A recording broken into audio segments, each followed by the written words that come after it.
Stroke হলো এমন একটি অবস্থা যেখানে মস্তিষ্কের কোনো অঞ্চলে রক্ত প্রবাহ ব্যাহত হয়। 80% ক্ষেত্রে এটি ইসকেমিক, এই ক্ষেত্রে সমস্যার স্থানে রক্ত জমাট বাঁধতে পারে।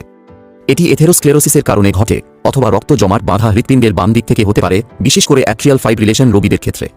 আরেকটি ধরনের স্ট্রোক আছে যা হলো হেমোরেজিক স্ট্রোক, যা মস্তিষ্কের রক্তনালী ফেটে গেলে ঘটে। সাধারণত রক্তচাপ হঠাৎ বেড়ে গেলে এটি ঘটে। মনে রাখবেন যে মস্তিষ্কের প্রতিটি অংশ মানবদেহে নির্দিষ্ট ক্রিয়াকলাপের সমন্বয় সাধন করে এবং এটিই নির্ধারণ করবে যে একজন ব্যক্তি কী লক্ষণগুলি অনুভব করবেন। তবে সবচেয়ে সাধারণ লক্ষণগুলি হল দুর্বলতা, পক্ষাঘাত, অথবা শরীরের একপাশের এক অংশ বা অঙ্গে সংবেদনের পরিবর্তন। রোগীদের কথা বলতে অসুবিধা, তাদের কি বলা হচ্ছে তা বুঝতে অক্ষমতা, এক বা উভয় চোখে দৃষ্টিশক্তি হ্রাস, মুখের অসামঞ্জস্যতা, মাথা ঘোরা এবং তীব্র মাথা ব্যথাও অনুভব করতে পারে।